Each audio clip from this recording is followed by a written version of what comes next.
This is The Download from Sounds Profitable, your daily source for the essential news in the business of podcasting. I'm Gavin Gaddis.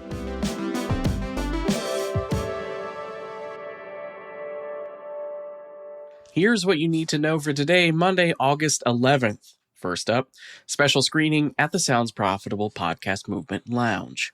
We got something fun to add to your calendar for Podcast Movement in Dallas next week. Director Sean Michael Cologne's documentary Age of Audio will be screened in the Sounds Profitable Lounge. It's sponsored by Transistor FM, Metacast, Blueberry Podcasting by Raw Voice, RSS.com, and Sounds Profitable. The screening will kick off Wednesday, August 20th at 6:30 p.m. Mark it in your calendar. We'll see you there.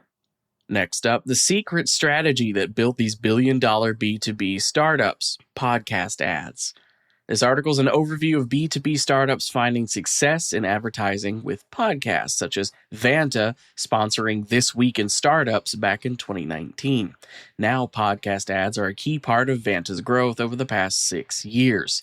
One of the most valuable aspects of podcasting's ability to target niches is, appealing directly to niches. The podcasts relevant to B2B might not be the biggest shows in the industry, but their audience is a nearly undiluted pool of executives who could easily become the second B in that B2B relationship you seek to form. Next up, YouTube self-regulation isn't working. YouTube is driving a lot of conversations in the world of streaming video as multiple conferences in the near future sport panels about the platform's continued growth, including in the UK, where an IBC Spotlight keynote panel will focus on the story of Channel 4 finding success distributing on YouTube. For example, every episode of the cult hit comedy game show Taskmaster is available on YouTube in full. I know, because I've seen all of it. According to Ofcom's recent Media Nations report, YouTube is the second most watched media service in the UK, behind the BBC. A complicating factor of YouTube becoming a successor to linear TV for a lot of households is, now, it's big enough to draw regulatory attention. In the case of the UK, YouTube is drawing attention from the Advertising Standards Authority, or ASA, a regulatory body that dictates rules for advertising on UK broadcast television. The ASA has weighed in with politicians arguing YouTube's size in the country means its advertising should be vetted by the same standards as TV broadcasters. YouTube's response is they aren't a broadcaster and thus shouldn't be regulated like one.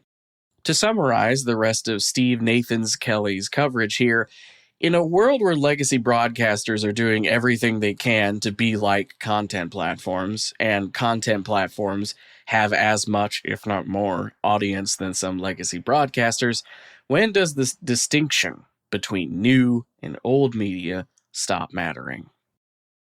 Next up, Seattle's audio drama fiction podcast scene is booming. This is a Seattle Times article covering the growing community of fiction podcasters in the area. A focal point of contemporary audio drama is based in Seattle, with production companies like Atypical Artist co-founder Lauren Shippen. The piece takes a look at a decade of productions from the area, from Shippen's critically acclaimed The Bright Sessions, which launched in 2015, to the next wave of producers like Christopher Kayala, Dirt, and audio drama, and the people of Lux Radium, producing Metropolis, who got their start listening to podcasts like Welcome to Night Vale, The Bright Sessions, and Girl in Space back in the mid-2010s. Shippen notes she's seen a new uptick in audio drama production in recent years, both in Seattle and overall.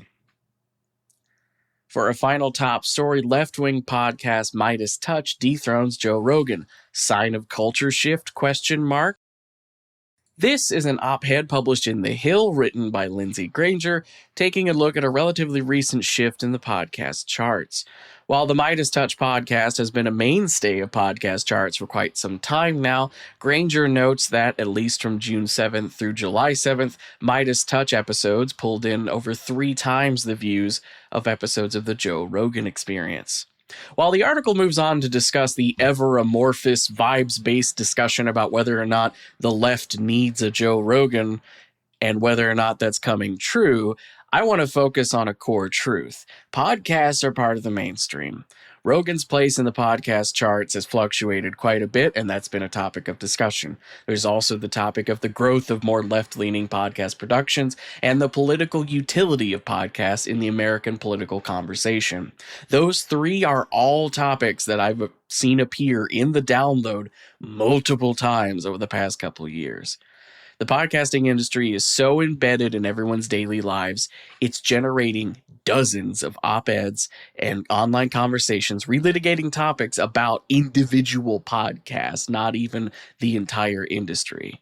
And that is nothing to sneeze at. As for the rest of the news, the Radcast Network has launched their own podcasting platform, allowing full ownership over their advertising and demand partnerships.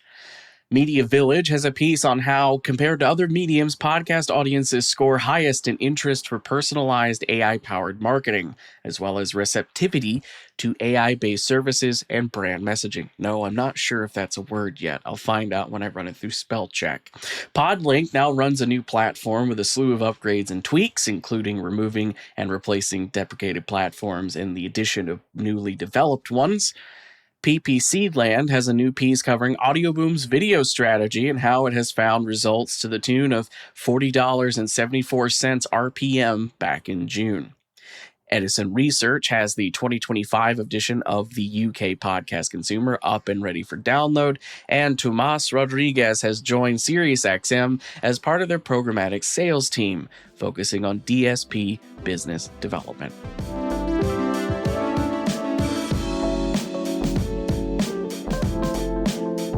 Be sure to check out the links to every article mentioned right in your podcast listening app or at soundsprofitable.com, where you can also subscribe to the newsletter version. The download is written and produced by Brian Barletta, Tom Webster, and myself. For Sounds Profitable, I'm Gavin Gaddis. Download us again tomorrow.